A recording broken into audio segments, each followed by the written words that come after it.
So actually, welcome to discussion panel, and really excited to see you guys here in this panel.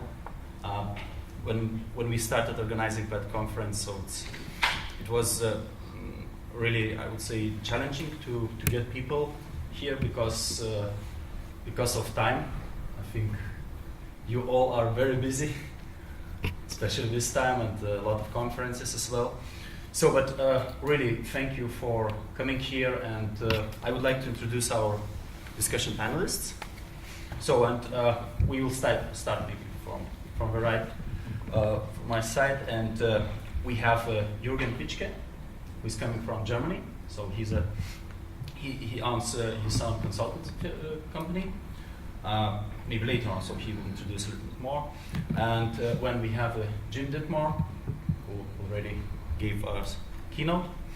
Then there is Dainius Aksinavičius, who is a country manager in Lithuania, Callcredit information group. Actually, so information group just came in 2012, yes, the Kaunas. And we have also Hans Jayatissa. Sorry for pronouncing that. That's fine. Yeah. So Hans is a CTO as a CSC company in Nordics. And we have also Algirdas Stonys, CEO at Telesoftas and ELIT. So today's topic is actually, it's essential, like always, let's say, how to get more business value from information technologies. But I would like to start just from the short sentences. Like I think all of you agree that so in these times especially, it's critical for all business functions to do more with less.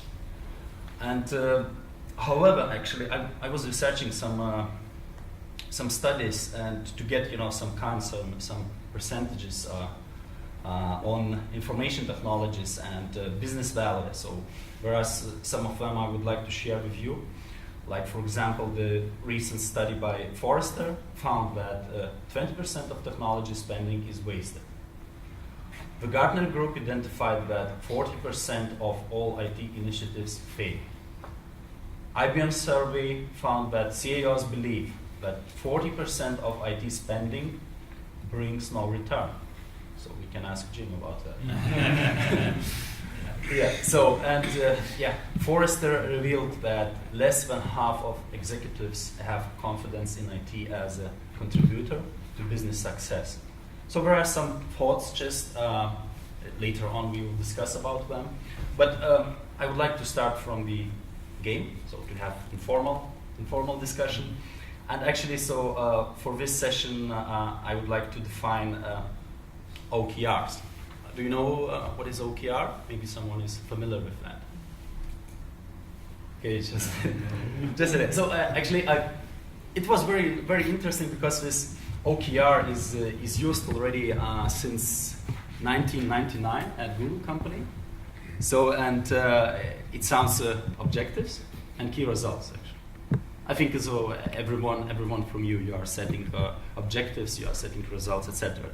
Just that what was very interesting, so the Google, they introduced that and they are using till now. So, and they say that objectives, so we are ambitious, sometimes so we should feel somewhat uncomfortable. And then key results, they should be measurable. So we should be easy to grade with a number. And actually this OKR, so what we claim that OKRs, they are about the company goals and how each employee contributes to those goals. So actually we will be like a company, let's say, and we will set our goal, objective, and our objective is, so based on today's topic, is to clarify strategy ideas, how to get more business value from information technologies, and the key results, so which we should measure. Let's define like 3 most important business values, which we can take from information technologies. So it's one of the key results for us. Then identify 2 biggest challenges for getting value from IT. So what kind of challenges we will have. Then discuss about one case of failure, and actually, so what impact for businesses, and find the most important recipe. So maybe we can find some recipes in Jim's blog. But now in our discussion, so let's find more recipe to solve defined challenges which we will define, and how to avoid failures. So that means we have like 4 key results, and there is a structure. We will define the business value. We will give or identify the biggest challenges. Then we will discuss about the failures. Yeah, maybe. And also we will try to find the receipt. So what I would like to get from you actually, just 2-3 minutes, your, let's say, ideas, like a promise, so by identifying the main business values. So which business can get from information technologies. Like, let's say, taking from different perspectives, we can take business people, company stakeholders, or company employees, so from a different point of view. So just identify the main business values which you think is bringing the information technologies are bringing. So can we start from? I'll start. Yeah. What I would say, I think actually it's a tough question, and my bet is Hans, who's got lots of customers, would say it depends on the customer. But what I come out, there's been some relevant work that was laid out that said, look, you can drive for operational excellence in your business, and I would give an example of that being FedEx or UPS. You can drive for product excellence, and an example of that might be P&G or 3M. So these are American companies, but I think you guys are familiar with them. Or you can strive for customer excellence. And there's a department store in the U.S. called Nordstrom that just delivers probably outstanding customer service, or Ritz-Carlton would be another example. But you can't do all 3. So I think that one of the most important things to do is to really ascertain what's important to the business customer in terms of their business and their organizational direction, and what's really capable. Because if you try to do everything in a project, you are not going to be successful, and it's technically extremely difficult to do. And I would recommend, if the business unit is having a hard time laying out the specific requirements and where they need value, what you want to do is focus them by driving to 1, maybe 2, but certainly not all 3 levels of capability. Okay, thanks. I have also always a problem with this question, because it implies that there's a difference between business and IT. I don't think this is true. We hardly find such examples like the land registration. Mm-hmm. They don't have IT at all so far. That's really a very seldom case. In most cases, business needs IT. Yeah? We don't do the things with a sheet of paper and a pencil. So to ask, where do I get the business value from the IT? You don't have a business without the IT. So that's why I'm always a little bit, don't ask me, because I think the rationale behind the question is not really true any longer. We really have a big separation. If you say, okay, there is too much customization, oh yes, I see this too. Where's it coming from? Yeah, because business maybe thinks they are so special that they need to do need a different solution. Yeah, it starts on the business side, but they have to think about reuse, standardization, so that it's supported in the right way. And there's no really that you can say, oh, it's cost there, it's cost there. It's both together. Okay. Dainius, what do you think about so?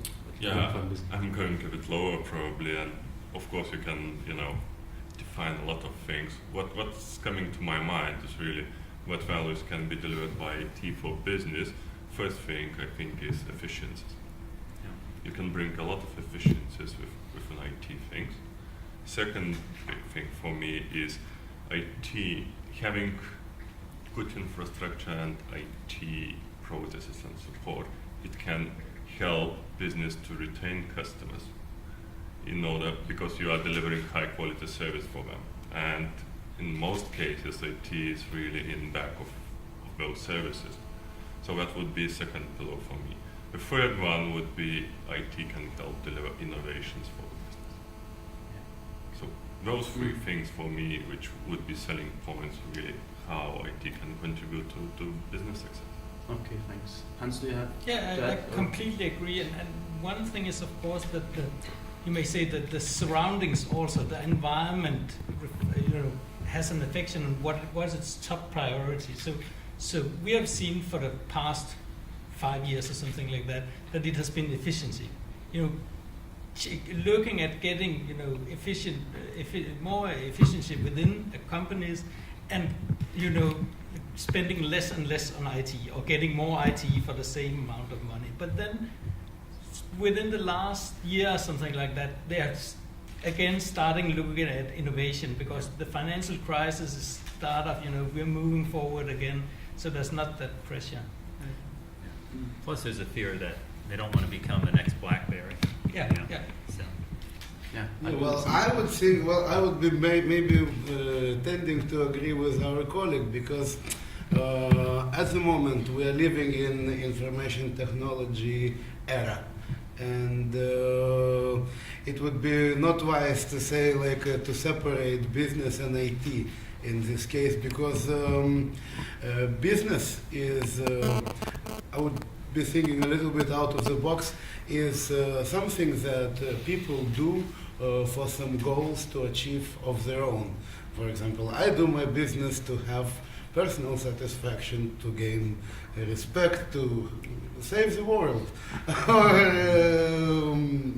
money as well.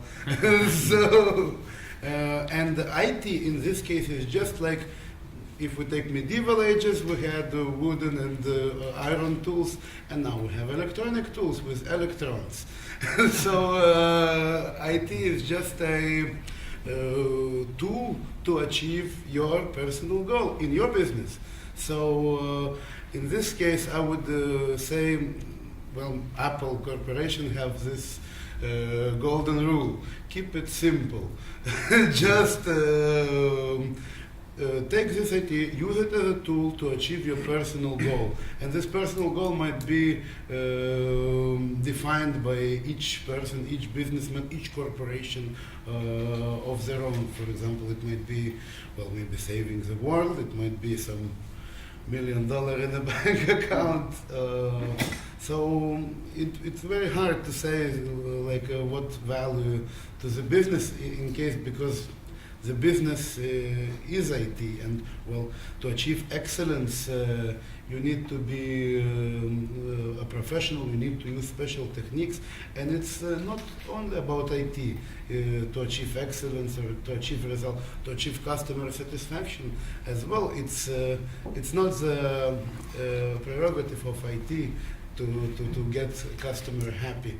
It's a people who are working, and they're making the other people happy by IT means. Well, but IT means are now are the only means. We don't have any other means. I remember one situation when one developer was saying, he was developing the website, and he's saying, I'm bringing a lot of business value for business. So actually, he didn't measure that, he didn't know, but he believed in that, And just question, so how to explain him? So what kind of business value he's bringing? So because he's on the other side, and he even doesn't understand. He doesn't know what is coming there. Any idea? So how to explain that to a simple developer? What a business value he's bringing, so he's coding.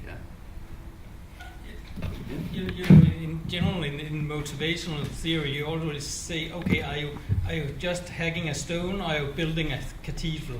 So of course, part of that could be to give the vision. Yeah, it may be only a web page you're sitting on, like you're just hammering on the stone.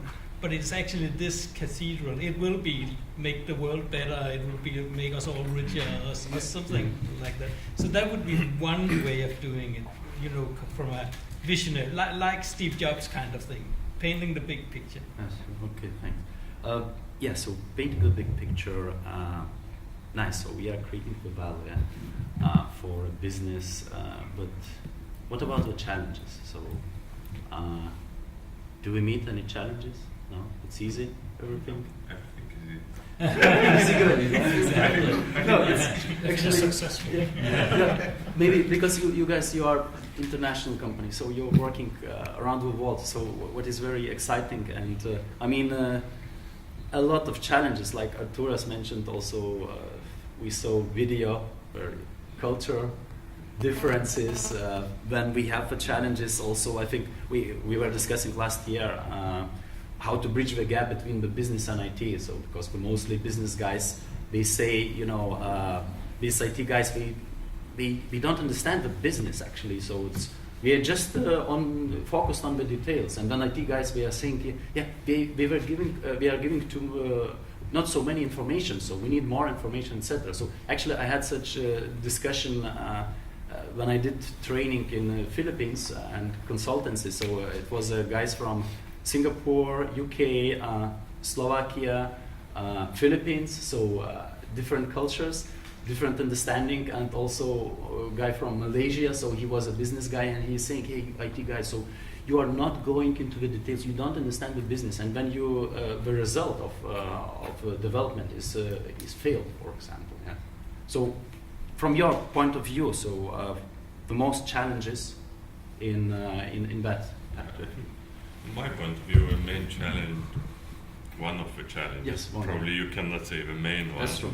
is I think different perceptions. Because typically what's happened if you take a smaller business like a project, yeah. So whenever a client or business asks for something, they see the nice ship with, you know, several nice things, turbocharged, you know, things. And what actually get delivered is about with two things, you know, to go ahead. And I think this is different perceptions, because we are speaking a bit different language. And I think a lot of times they do not invest enough time to get common understanding what actually we are doing. Because typically what's happened across organizations, you know, if we still separate business and IT, business say, yeah, this is my task, throw over the fence, and IT deliver me the product. But then I think you've addressed a lot of it, right? Because most of your development techniques are agile, right? Yeah. So you've really put them together, as you were saying. You got to put them together so that you avoid that over the fence. One of the treatments for such challenges. But if you say you throw it over the fence, you imply there's a fence.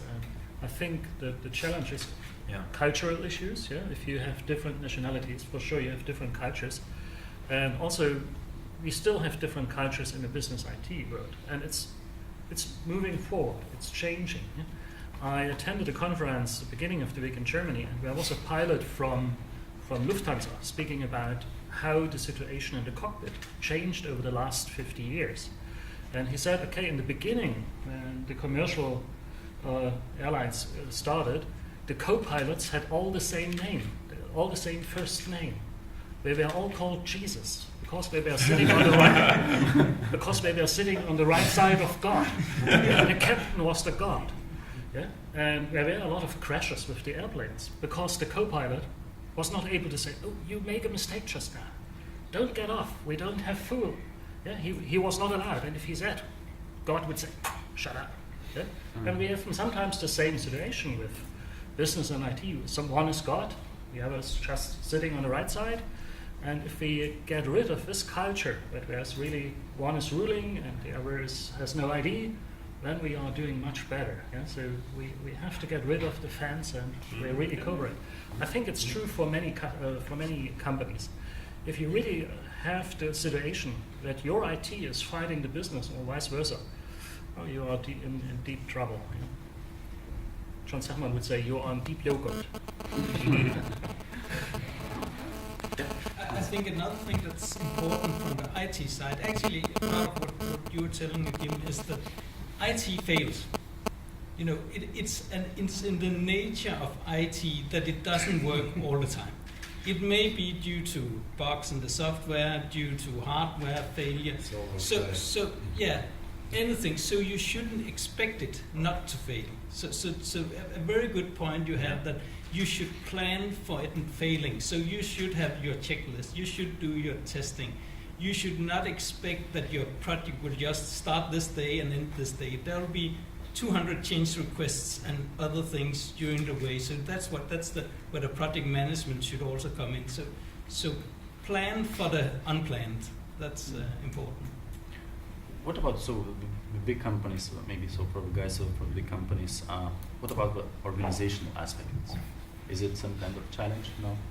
Well, Innovating. I think you have much greater complexity just from the organization itself. You have heritages, you have, and it's always amazing to me how in large organizations what happens is a group can think that they're doing absolutely the right thing, and what they're doing is completely counter to what's being done elsewhere and causes enormous issues. I would also suggest that you have a lot of large companies that got very, very product focused, very silo focused, and now, and Hans was mentioning the shift to innovation and the focus on innovation and really a focus on the customer. And what they're finding is, it's the same customer, but it's all these products, and we're organized by product. And now, if we want to treat the customer well, geez, we're not organized to do it, and everybody has to change their outlook, which is very difficult. So it's greater complexity, but the problems. This is the same problems, just greater complexity.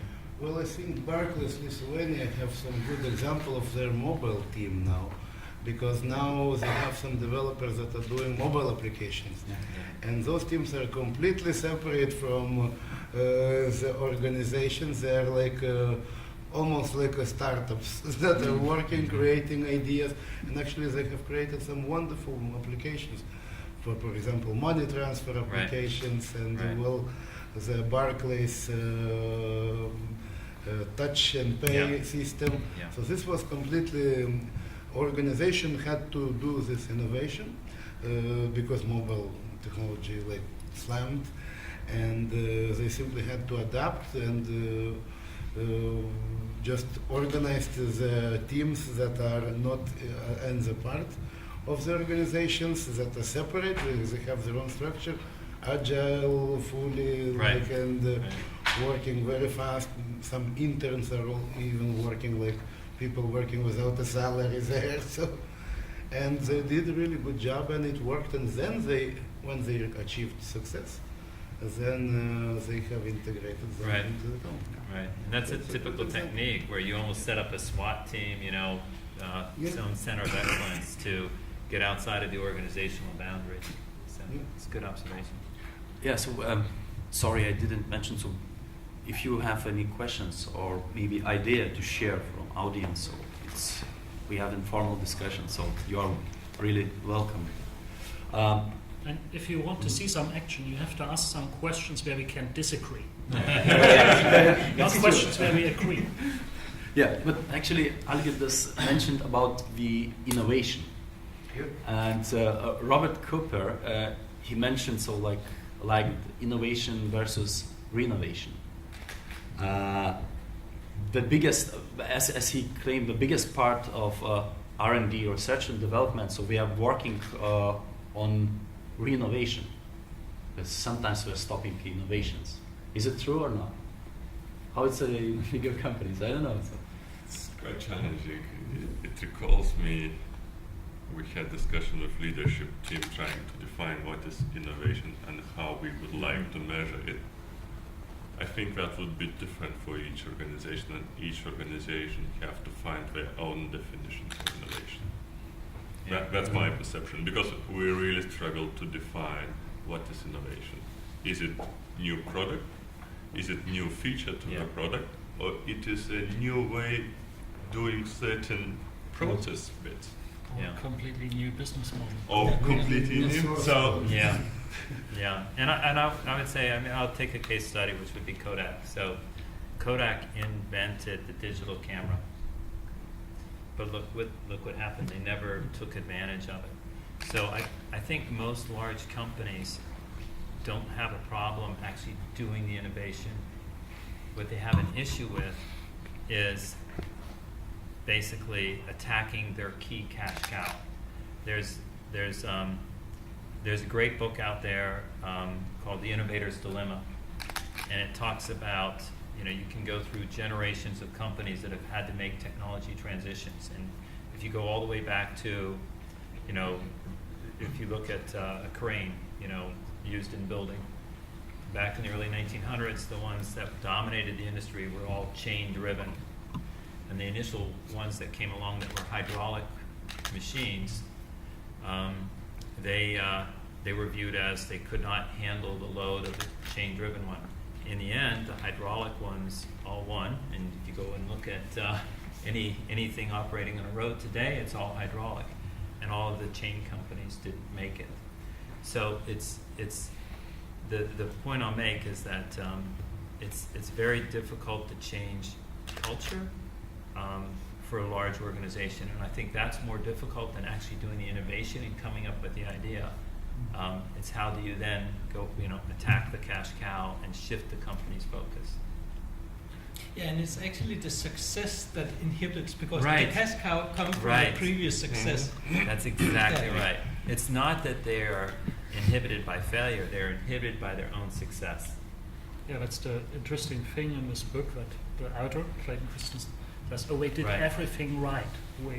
Right. The companies listened to their customer, we Right. produced and developed what the customer wanted, Right. but we didn't see the new thing coming. Exactly. And you could argue Microsoft, the reason Steve Ballmer is going is because they missed the mobile phone. Why? Because they were so successful on the PC. So Hans is right. It's success that creates your debacle. Yeah, that's the outside view, that you say, Yeah. okay, the success stops innovation. Right. You can also look for the inside view. You talked about CMMI. Imagine you are on CMMI level 0, and you build a team, and the team brings the company to CMM1. We are the heroes in the company, but maybe they are the problem to go to CMM1 too, Mm-hmm. because we are so successful and they get Yeah. recognition from the entire company. They don't want to change their behavior. I said this in the break. We talk about process modeling, and we explain everybody in the company, you have to change the way you do.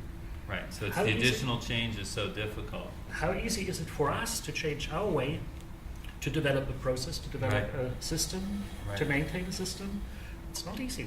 For us, if we Right. say, do it. Yeah, change is difficult.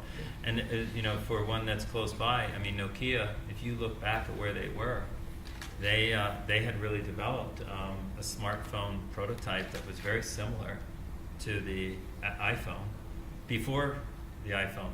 But because of their operating systems and where they weren't willing to introduce it. Yeah, actually, we didn't have an ecosystem, so the correct ecosystem like Apple Crate or Android, for example. Mm-hmm. Yeah. We have one comment from Arturas as well.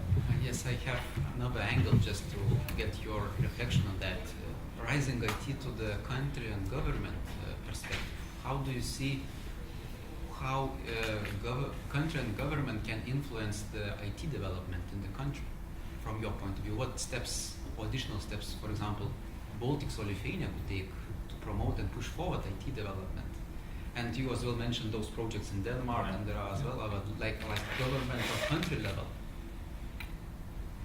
Yeah, I may start. I've worked a lot with the Danish government on IT, and one of the very clever thing they did in Denmark was 15 years ago or something like that. They put on a digitization task force by the government, and the goal was to make the enterprise architecture for the Danish government, identifying how does the government be the driver of IT? How can we help in making firsts? And one of the things that they did was to identify which part of the infrastructure should they invest in. So in Denmark, first of all, we have the central personal registry. So we have a system actually since 1969 that has a unique identifier on all citizens. So identification, which for example in US is a big issue is not an issue at all. So it's easier to identify people. One of the things they did 10 years ago was to make a public key infrastructure. So all Danish citizens has a PKI certificate, so you're able to identify yourself on the network. So again, banks use it, government authorities, all that needs to have a unique identification, and you can also use that for signing. So you actually have a digital signature that's the legislation has been changed, so it's just as valid as a ordinary signature. So I think one of the things is to ensure that the government create this, you may say, enterprise architecture infrastructure that can help, us private companies in making such solutions, then using those. I think that's a great observation, and I'll take technology developments that are 10 years away or less, right? Driverless cars. So the key issue may be that technology will come and be available before the governments are ready to license them and everything like that. And for example, who's at fault in a collision and those types of things. So, but what's interesting is Nevada, there are 6 states in the U.S. that have, to some degree, authorized driverless cars on the roads. Starting with Nevada. And of course, Google's got this driverless car, and they've got 1 million miles on it, and it's going to be important for government, as Hans said, to put the regulatory and legal framework in place for the technology to be enabled. Yeah, thanks. I was thinking about one more challenge. Let's say, so it's 4 years ago, 4 or 5 years ago, we had a financial crisis, and how did it impact the financing for information systems, information technologies? Because actually, so in Lithuania, we felt that a lot, especially the IT companies, which were working with the government. So is it this financial crisis let's say how it is in the bigger companies? So if you reduce the budget, it's directly going and reducing the IT budget? Or I think Hans said it earlier. I mean, for the past 5 years, the focus has been on efficiency. So companies have been looking for ways to cut costs and reduce expenses, and that's where the focus has been, whether within IT or within the business, and that's where most projects have been. The last 2 years, though, have been innovation, in part because you had Blockbuster failure, Nokia, BlackBerry, plenty of other, Kodak was great examples of guys who didn't innovate and stay with it. So but the drive for efficiency is not going away. We're in an extremely competitive world. We talked earlier about going after IT talent in a global way. You couldn't have done that 20 or 30 years ago. It just wasn't available, but you can now. As you guys know, definitely within Lithuania. And because it's a global world, it's become hyper-competitive, and cost is a tremendous advantage in business. And so well, I don't think that financial crisis is actually impacting things, because we still need an efficiency. Yep. And if there would be no financial crisis, you still need to focus on efficiency. If we're talking actually about financial crisis, I think on this IT, it was less impacted in cases with companies that were directly impacted by, for example, losing a customer because of his bankruptcy or something. And financial crisis impacted investment market. Mm-hmm. And investors started to invest in the new businesses that have more potential. If like before financial crisis in Silicon Valley, there was like this American investment, fire burning and throwing in the wood and see what happens. And now even in America, investors started to look at the new businesses more carefully, looking for minimal viable products and investing more with less risk. So I think this got a little it might be positive, might be negative, but I think it's positive in case of money spending efficiency, and in Lithuania it is as well very, because we don't have much money.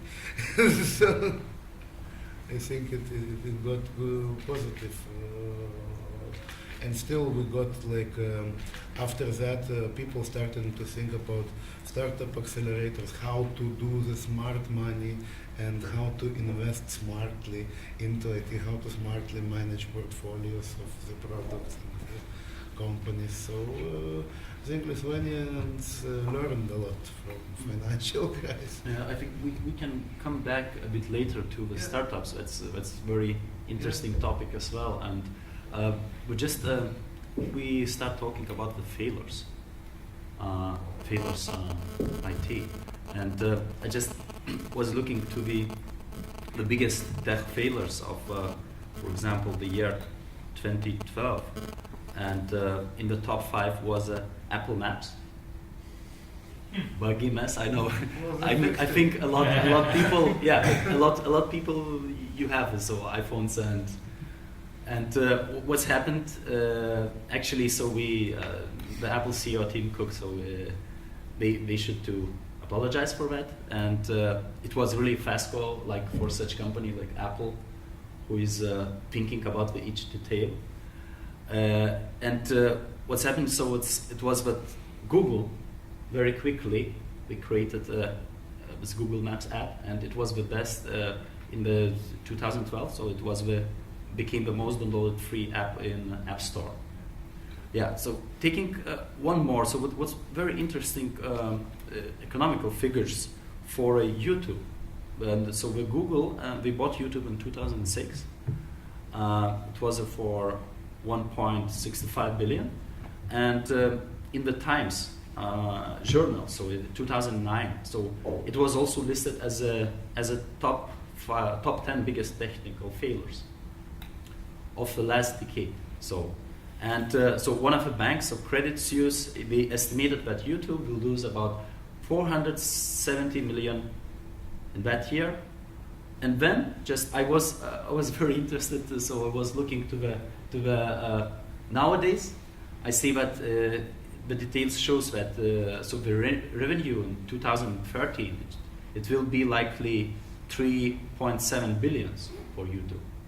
So it's in the beginning it's a failure, then later on we got a lot of revenue. So could you maybe share, so maybe we can discuss one of the failure and find the issues, so the problems, why it was a failure, why how business was impacted. So maybe just I don't know. So it's a quick question for you, and just maybe someone. I can share one from last year. I think it was actually a case happened, but as we are getting a lot of data from our customer, so we got one set of data, and it haven't, let's say, imported correctly. So as we thought, okay, we want to, help our clients to do the things right, and we took responsibility to change a bit mapping of the data and import it.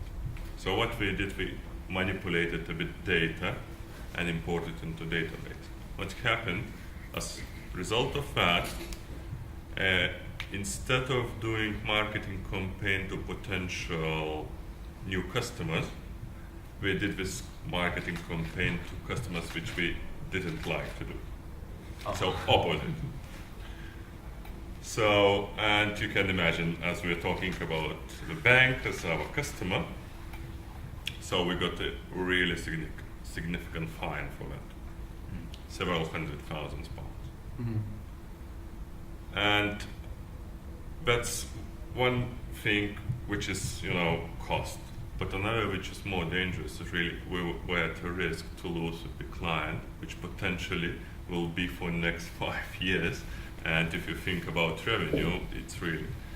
So I haven't been involved directly in those things, but what I liked very much, because we as a company say one of our values is integrity, and we are very transparent with our clients.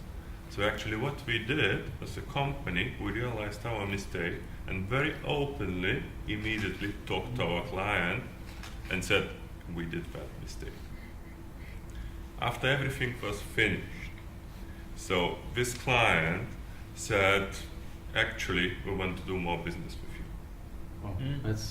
That's success story. That's turned out finally. Because, to be honest, with IT and such things, you can debate who is killed and why it happened, probably for ages, Right. and That's never true. find that.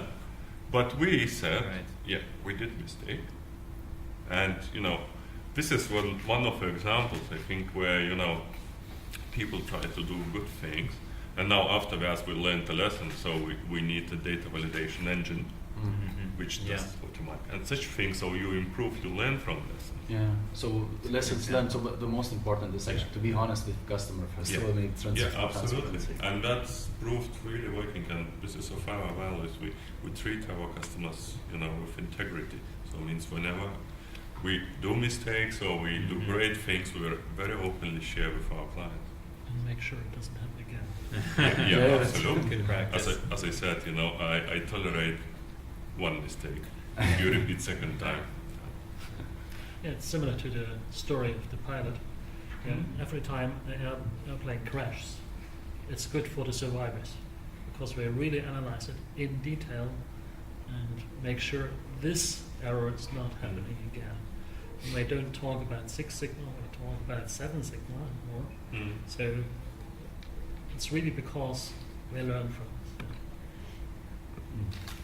it. So what about this in Denmark, this ticketing system? So I was wondering, so like, let's say it was more, Jim said already some thoughts also. Yeah, but actually I think it's also, also the examples you mentioned is very much about timing. Because if I look at CSC is making business IT. So one of the things that we missed 10 years ago was the consumerization wave, you could say, Right. taking things you actually use in private life and bringing that into the enterprise. And smartphones is a very good example. When smartphones started coming out 10 years ago, that was like toys. Okay, for teenagers, they can hear music. It can't be relevant for business because business is serious. So it was almost like PlayStation and Nintendo, something, okay, it's IT, but it's not relevant for CSC. But of course, as you know now, smartphones is one of the most important platforms for business IT as well. And we missed it at that time, and that's why we now constantly look at, okay, what is the next thing? And actually cars, everyone says cars will be the next IT platform. Since cars more and more, they'll be able to drive themselves, so people will need to do something else when they sit in the car. Right. And of course you'll start, okay, they'll hear music and the children will play games and videos, but it may actually be you'll start using your ERP system or do, business things in the car as well. And that's, not tomorrow, but we have to follow that, because suddenly we need to be on that platform as well. Yeah, so, and as you said, so it's, let's say from user experience part is very, very important. So to see, let's say, to create the systems from that point of view. And I just remembered in one conference, the speaker was wondering about the form results. So we took, let's say, for the organ donors, we asked people to fill the forms if we agree or not agree to be the donors. And if we take, so it was Germany and Austria, so very, Jürgen, you can say it, so similar countries, I mean the culture aspects, With different languages. yeah. We have some, I know we have some words, but We have a language? yeah, so it's the other topic. Yeah. But what was wondering that, the result was totally different what was expected. Germany, we agreed on the donors about 12%, and Austria, we agreed 82%. And you know what was the failure, let's say, of this form? Because the default value, so Right. for Austria was a yes, and for Germany was a no. Yes. Yeah, but this is a good example, maybe also similar to the ticket system. It's a political question. It's not a question to really make the most value out of it. Why is it a default and no in Germany? Because of the law. Yeah? You can't make the yes a default. Yeah? So the So underlying it's- culture. But It's if you always, look at if politics is involved, right. it becomes difficult. But if you look at underlying culture, that drives a lot of things. I mean, most large corporations, most corporations try to eliminate paper, so they don't have to do mailings and everything like that. Well, in the initial efforts, a lot of the initial ones, it was, it will help us reduce our costs. It'll make things, you'll be able to get things quicker. That only got you to maybe 20% acceptance rate. But when you put in there, it's going to help the environment, all of a sudden, the acceptance rate went to 60 to 70% because of that. So, asking the right question. So, posing things slightly differently, as you pointed out, makes a big difference. By the way, there was a picture on Google Plus. One guy made a copy of his donation certificate, and he said, "Oh, you can get everything. I wouldn't use the liver."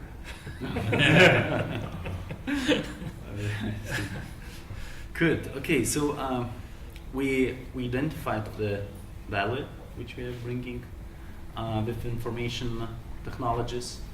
We were discussing about the challenges. We took some failures, what we can learn from failures, and now I'm wondering about the recipes. So should I go to recipe4it.com or should we discuss now? Well, I like Hans' project with the land registry because it's tough to get successful government projects. I'll just put that out. You have a whole bunch of stakeholders. You have an organization that's not necessarily has the same goals for success that you might think. And what I would say is that what happened. They did have clear goals. They had clear measures up front. They had obviously some very, very good project management for delivery, and then they really thought through the technology and the design to make it easier in the end. And I think if you have those elements, your likelihood for success on a project goes way up. On the other hand, you take the other project that Hans said, and you say, well, if you make it harder for the consumer of the project, what happens? They don't adopt. Why? People don't want to change, right? How would you see this land project? Was it maybe so successful because there was no IT support at all before? Which one is this? The land registration? It's a very special. There Yes. was no IT support before. So you're saying that made it easier? It's maybe Possibly. I would say could have made it tougher too. Yeah, I would say that as well, because the problem was you had to invent a new way Yeah. of thinking. yeah. Because I said everything was paper-based, so even the people working, had worked with it every day for many, many years, should suddenly think in a complete different way. And often but you can't do that because of, oh, yes, you can that. In the new world, yes, you're right. Because you have to think completely different, so, yeah. So what else would you draw from I think one of the other reasons why it was a success, it may not be fair to say it, but since it was the Ministry of Justice doing it, it also depends on the different government institutions. And of course, Ministry of Justice is one of the strong ministries. If it had been the environmental or something like that, they had probably not been allowed to do it. But since it's one of the large ministries, they had the power to say, we need to do this. So it's also about politics. And people from justice are used to give clear definitions. Yes. Look into the law. First, definitions, before you start to say something. So a good sponsor. Yeah, actually, I would like to go from the government part to the hot topic nowadays, so to the startups. Algirdas is saying, yeah. So actually, so we know that Israel is a startup nation, And so we have about approximately 4,800 startup companies. And in New York Times bestseller Startup Nation, so we are talking about this Israel and their success story. So it's I'm just wondering if we take the business now, the big business, big companies, and we are looking for startups. Is it now, let's say, like a trend to startup acquisition in order to create the business value faster? What do you think? So maybe I would like to start from. No, again, probably you are speaking about trade sale acquisition of the successful startup that has achieved.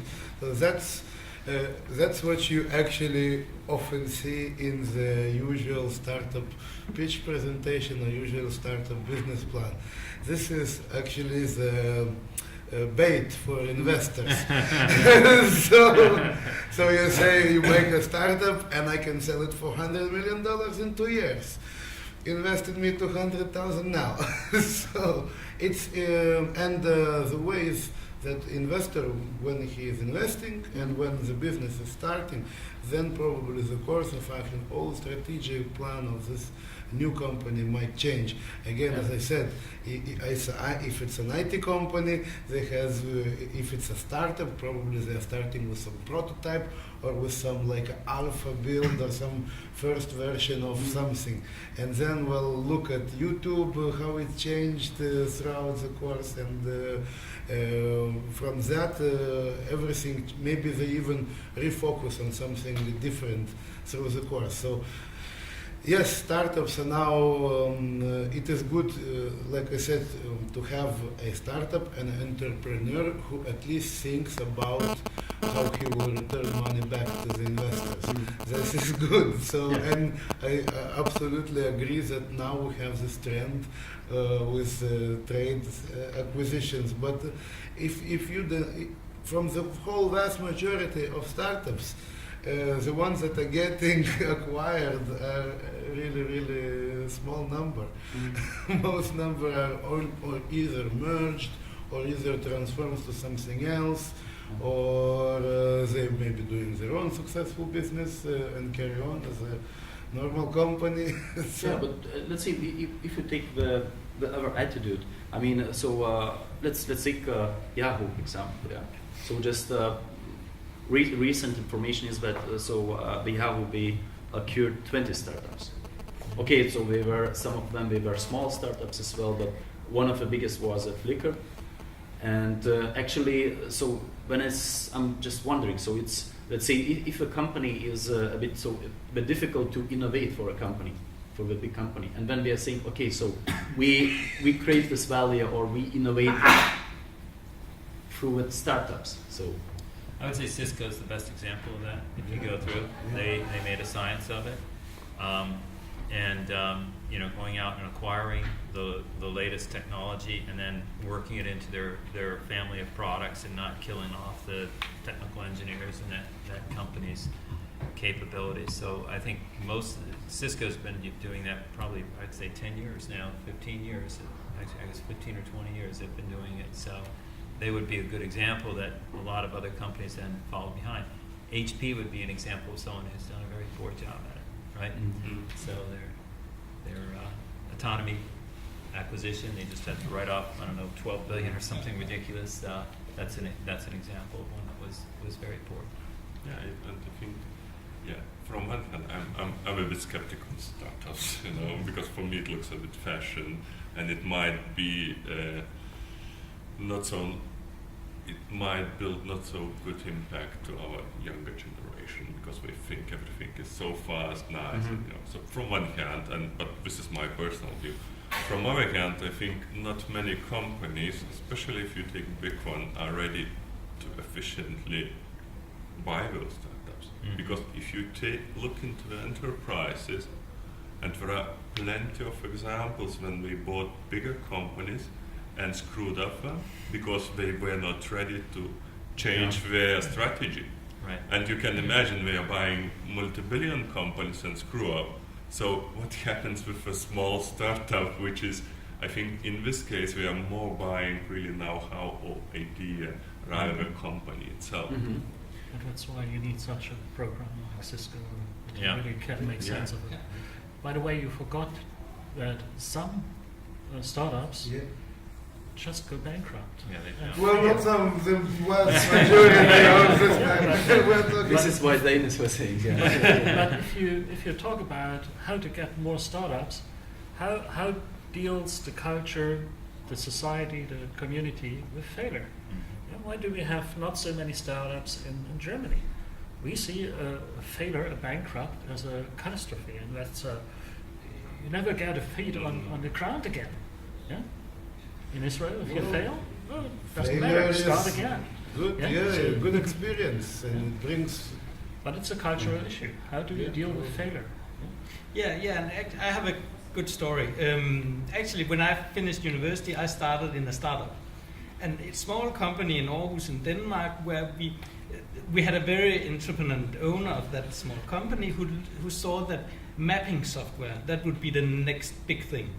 So we sat down and made some mapping software. One of the things we invented was that to slice a map into tiles, to have, when you looked at a map on your screen, you were updating all the way around, so you were actually able to pan the map around. There were some of the inventions we made. Unfortunately, he was a very entrepreneurial guy, but he didn't have that big financial or management talent or those kinds. So we had lots of great ideas, but customers and making things finished and not jumping to the next idea. So we ended up going bankrupt. So that could be the end of the story. However, two of my very good colleagues, Jens and Lars Eilstrup, they actually took that software. That was it was Windows software. Went to San Francisco. Worked on, continued work, because they thought, okay, we are about 15, 18 years ago, so the internet was not yet booming, but think, okay, we could, if we put this on the internet, not this separate application, but put it on the internet.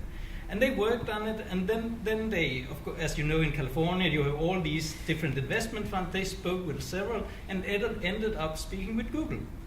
They had a meeting with Google where they presented, we have this mapping application. You have to download this file just like a PDF reader, and then you can see this mapping. And then Sergey Brin, who is one of the founders of Google, said, brilliant idea, but this about downloading things is ridiculous. That will, people don't want that. And there's just come this Ajax technology that makes it possible for using HTML to update the screen without having specific software. I'll put you together with some of my guys, and if you can start working on this, I'm sure that will be great. And that ended up being Google Maps. So I worked together with two of the founders of Google Maps. That's nice. So you build also your experience, and you could talk about the talents. So let's say that's one of the recipes. So is it leader, talent? Is it this in this way? So what we need in order to get more business value from the IT projects? Well, I think you just hit on a couple of them that have to be there, but enough of it has to be there in order for it to come through. I mean, the example was on the first one, if those guys hadn't taken it forward, it would have never gotten there, right? Yeah. So they had a level of persistence. They obviously had the technology, and then in the initial foray, they didn't have the leadership and the financials. They met Sergey, and Sergey had the financials, and he had the leadership and vision, and then combined with the technology, that's where the value came through. Yeah, and then of course today they are multimillionaires, and they really deserve it because they went to the US, without that much money, thinking they thought, believed in the idea. Yeah, that's worth it. Yeah. Yeah, but the entrepreneur is often not the good businessman. He has a good idea. Yeah. And we found Sergey as the businessman, bringing him to the right. And you have the opposite situation. We talked about the innovator's dilemma earlier, and you have the opposite situation where within the company they've got the technology, they have the talent, they actually have the money, but they're prioritizing, and they never prioritize what they think is the low value idea against what is a known cash cow, so they're never able to get it to the top of the list. Yeah, good. Thanks. So I see the time is running out already, and just maybe we can wrap up a little bit. And yeah, I would like to get from you just just a couple sentences, couple ideas, so suggestions, because we identified this value.